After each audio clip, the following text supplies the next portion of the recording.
Assalamualaikum warahmatullahi wabarakatuh. Perkenalkan, nama saya Putri Nurzainia, NIM 2110239.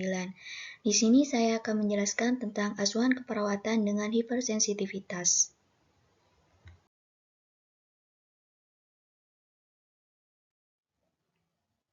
Baik, yang pertama pengertian. Hipersensitivitas adalah kegagalan kekebalan tubuh di mana tubuh seseorang menjadi hipersensitif dalam terapi secara imunologi terhadap bahan-bahan yang umumnya tidak imunogenik. Dengan kata lain, tubuh manusia yang berlebihan terhadapnya lingkungan atau bahan-bahan yang oleh dianggap tubuh asing atau berbahaya.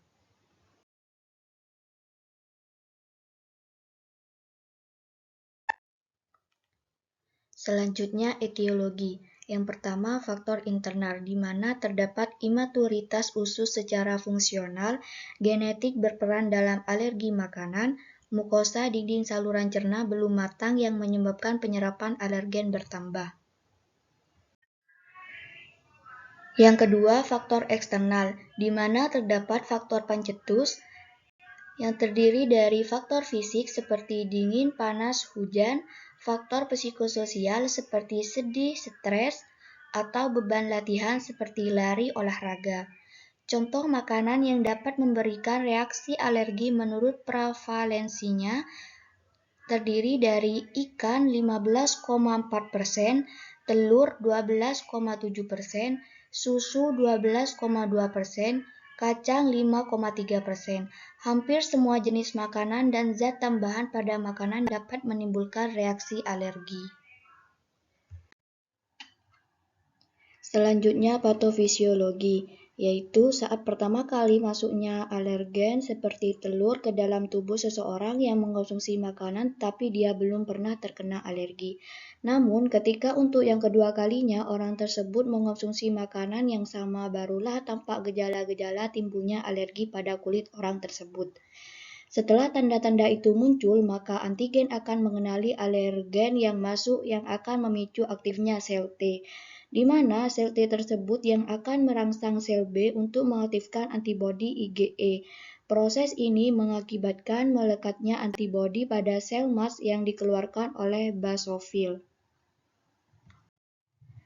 Selanjutnya, ada pathway yaitu obat-obatan, debu, bulu binatang peliharaan, makanan, transfusi antibodi sitotoksik, lalu masuk ke tubuh, lalu ke difagositosis, lalu masuk ke sel TH di kelenjar limfe, lalu pelepasan sitokinin oleh sel TH, lalu ke sel beta terangsang membentuk IgE, sel-sel tiang sel reseptor IgW, bisofil, eosinofil meningkat IgE, lalu ke degranulasi jika sel tiang kapal, degranulasi mengeluarkan berbagai mediator kimia, lalu ke latihan fisik, peningkatan permeabilitas kapiler, lalu peningkatan tekanan mediator oleh basofil, lalu ada histamin, otokin, prostaglandin, lalu di sini ada gejala hipersensitivitas atau alergi yang terdiri dari kardiovaskular, respiratorius, gastrointestinal, integumen.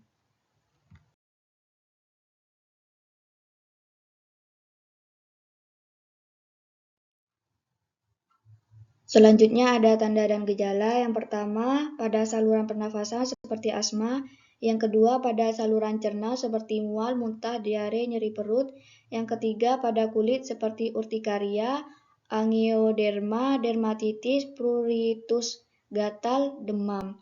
Yang keempat pada mulut seperti rasa gatal dan pembekakan bibir. Selanjutnya pemeriksaan fisik. Nah, yang pertama itu infeksi. Apakah ada kemerahan, bentol-bentol, dan terdapat gejala adanya urtikaria, angioderma, pruritus, dan pembekakan pada bibir. Yang kedua, palpasi. Apakah ada nyeri tekan pada kemerahan? Yang ketiga, perkusi. Mengetahui apakah di perut terdapat udara atau cairan.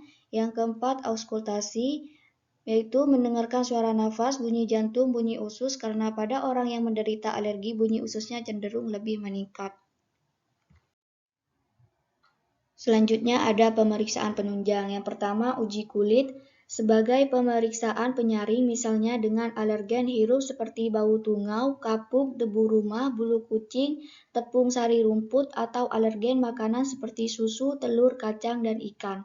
Yang kedua, darah tepi. Bila eosinofilia 5% atau 500 per mili condong pada alergi. Hitung leukosit 5.000 per mili disertai neutropenia 3% sering ditemukan pada alergi makanan. Yang ketiga, IgE total dan spesifik. Harga normal IgE total adalah 1000 U per L per liter seperti umur 20 tahun, kadar IgE lebih dari 30 U per ml pada umumnya menunjukkan bahwa penderita adalah atopi atau mengalami infeksi parasit atau keadaan depresi imun seluler.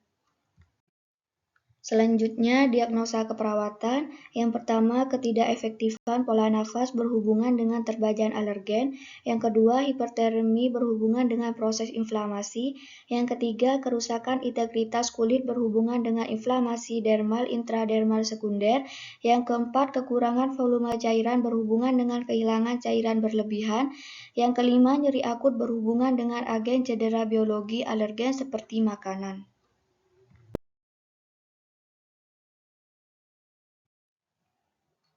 Selanjutnya, intervensi keperawatan yang harus dilakukan, yaitu auskultasi bunyi nafas dan catat adanya bunyi napas, tinggikan kepala dan bantu mengubah posisi, berikan oksigen tambahan, berikan humidifikasi tambahan misalnya nebulizer ultrasonik, berikan kompres atau mandi hangat, seperti hindari penggunaan alkohol, kaji turgor kulit, kelembapan membran mukosa seperti bibir, lidah, monitor intake dan output cairan, berikan bedak talek pada kulit, kolaborasi dengan dokter untuk pemberian terapi, hentikan penyebab alergi. Oke, mungkin itu saja penjelasan dari saya. Thank you for watching. Semoga bermanfaat. Assalamualaikum.